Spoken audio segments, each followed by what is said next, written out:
السلام عليكم ورحمة الله وبركاته. ازيكم يا شباب، عاملين ايه الاخبار؟ طيب النهارده هنتعرف على فانكشن جديدة او حاجة جديدة في الاكسل. اسمها array formulas او array functions، بالعربي اسمها دوال الصفيف. ليه اسمها كده او ايه الفكرة من التسمية دي؟ ان هي بتتعامل مع arrays او مع المصفوفات ايتم بايتم، او في الاكسل هتبقى سيل بسيل يعني، او خلية بخلية. ازاي؟ ساعات ببقى عايز اضرب مثلا رينج في رينج، بس كل سيل قدام سيل يعني يتضربوا، وبعدين بعد كده مثلا نتجمعوا او نعمل فلتر عليهم او وات ايفر. بس انا مش عايز الرينج على بعض، انا عايز كل سيل في الرينج تتضرب في سيل تانية من الرينج التاني، حاجه زي كده. فخلينا نشوف برضو الاكزامبل اللي معانا ده، وبعدين نفهم اكتر. هو النوع ده من الفانكشنز بيشار اليه يعني ب CSE commands. ليه CSE؟ دي stands for control shift enter. ده عشان وانا بس بعمل انتر في الاخر بعد ما اكتب الفانكشن بتاعتي، بدوس كنترول شيفت انتر مش انتر عاديه، ده عشان افرقها بينها وبين الفانكشن العاديه او الفورمولا العاديه. طيب تعالوا نشوف كده دلوقتي. دي colors، الوان، كل واحده الكوانتي بتاعها عندي منها قد ايه، واليونت برايس بتاع الواحده قد ايه. فانا لو عايز اجيب، هي خلي الحاجه دي مش يونيك طبعا، فانا عندي وايت وبعدين عندي وايت تاني مكرره اكتر من مره. فانا لو عايز اجيب التوتال بتاع الوايت، فانا الاول هضطر اجيب التوتال في العمود الاخير ده، وبعدين بعديها اجمع المجاميع بتاع الوايت دي، اعرف الوايت لوحده عامل كام.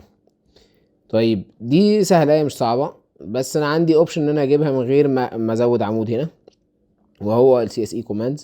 هبتدي هنا هقول له if الرينج ده كله اللي هو من A2 ل A28 equal white، فهو هيبتدي يشوف واحدة واحدة equal white ولا لأ، والايكوال وايت هتبقى true والباقي هيبقى false. لو هو equal white اضرب لي بقى العمود اللي هو B ده في C، برضو مش العمود كله، هيبقى اللي موجود قدامها true، هيضرب التسعة في العشرة، وبعدين نشوف فين تاني وايت، هنا هيضرب الأربعة في العشرة، وبعدين نشوف فين تاني وايت وهيضرب السبعة في العشرة، ويجمعهم لي عشان الصم دي. فهي الفكرة ان هو هيعملها بيت باي بيت او سيل باي سيل يعني. ف... فهتطلع نتيجة. لو دوست له انتر كده مش هيجيب اي حاجة، لان هو مش هيفهم طبعا الكلام ده، فهضطر ان انا ادوس له كنترول شيفت انتر بحيث ان هي تطلع رقم. فدي ال CSE commands، الكوماندات العادية مش هتنفع.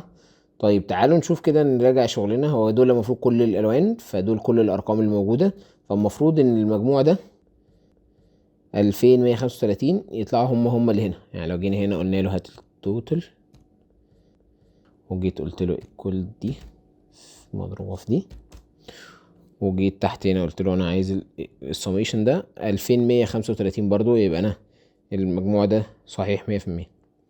فدي كانت CSE commands، جربوها كده. وقدام شويه ان شاء الله هنخش في حاجات ادفانسد شويه في CSE. هتكتشف ان ما كانش ينفع تعمل غير ب CSE commands، لو مش موجوده هضطر اعملها بقى بلغه برمجه او حاجه زي كده، لكن في العادي هي CSE commands الحاجه الوحيده اللي تقدر تعمل حاجات زي كده. وبس اتمنى يكون الشرح كان سهل وبسيط. يا ريت ما تنسوش لايك وشير وسبسكرايب، واشوفكم الفيديو الجاي على خير ان شاء الله. سلام عليكم.